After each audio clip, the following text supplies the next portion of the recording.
Hello, and thank you for watching the RPG channel. It's late and I'm tired. But I was thinking the other day, and thinking about the assumptions that we typically make in games regarding character advancement. And in most games, over the course of an adventure, you will be awarded experience points or you will gain experience points depending on how you look at it.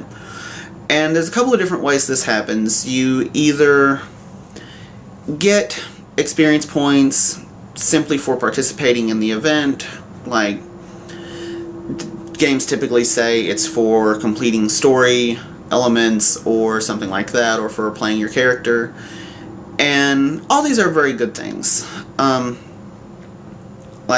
I'm not trying to belittle anything or whatever, but basically what's happening is because of your participation in the game, you're being given some kind of game-based incentive to continue to participate.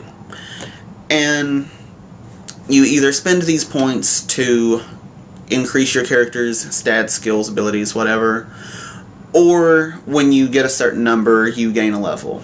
And what I think is interesting about this system is that it's so ingrained in our psyche as gamers that no one even questions it anymore. I don't think that...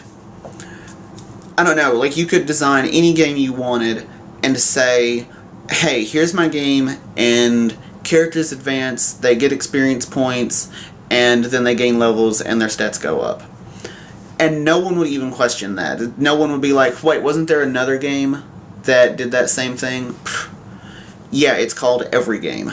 But regardless, I was thinking about that and how experience points are given in games. Now, some games do it like that, and then other games do it where you kill things and take their stuff. Now, there's only one game that I'm aware of that still uses that method, and even that game is trying to be a bit more creative with it.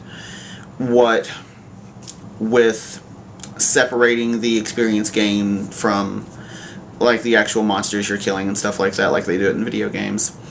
But those two systems are still pretty much the given, and what I've been thinking about lately is that in certain games that I've heard of that do things a little bit differently, I can think of two off the top of my head, but I'm not naming names. But these games award experience points, or not necessarily experience points, but there's a mechanical value that is determined at the end of the game by way of vote. So, for instance, say when I play World of Darkness, I typically give players 3 experience points after every game, and then maybe a fourth point or something like that if I felt like they played their character well.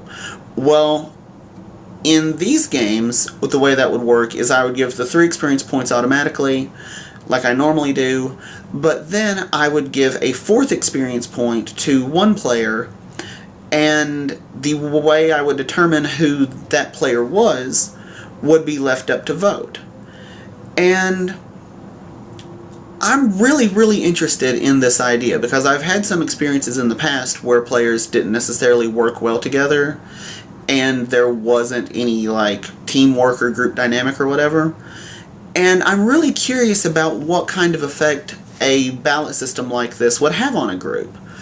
And I've talked to a bunch of my gaming friends about this, and they're split. On the one hand, some people are like, oh man, that would be such an awesome idea. And one person I talked to said that he tried it at his game, and it was really awesome. Like, he did a secret ballot where the players would text him after the game, like, who they wanted to get the extra point.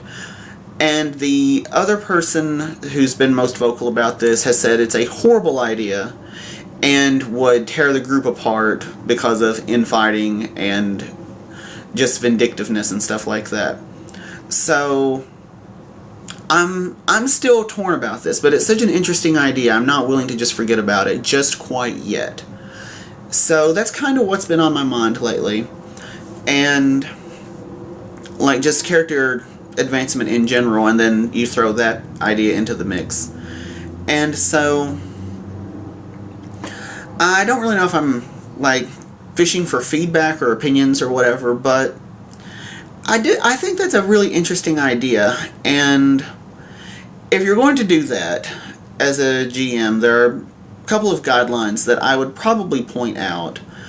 First off, I think a secret ballot is definitely the way to go. Like, you don't want a situation where the players are sitting there going like, no, I'm voting for you because the other guy sucks, or something like that. So, like, keep it secret and all that kind of stuff. And whether or not the GM votes or not, that's up to each group. Like, one guy I talked to said that he didn't vote unless it was to break a tie. I've heard of other people doing it where the GM did get to vote because, you know, the GM's part of the group too. So, secret ballot, but that makes it where all the pressure ends up on the GM. So, you know, he has to be honest too, and the players have to trust that he's not, like, fudging the numbers there or anything like that. So, it's a neat idea. I'm definitely looking into it. Not sure exactly how I feel about it. I'm tired. Thank you very much for watching the RPG channel. And good night. Oh god, what would be a good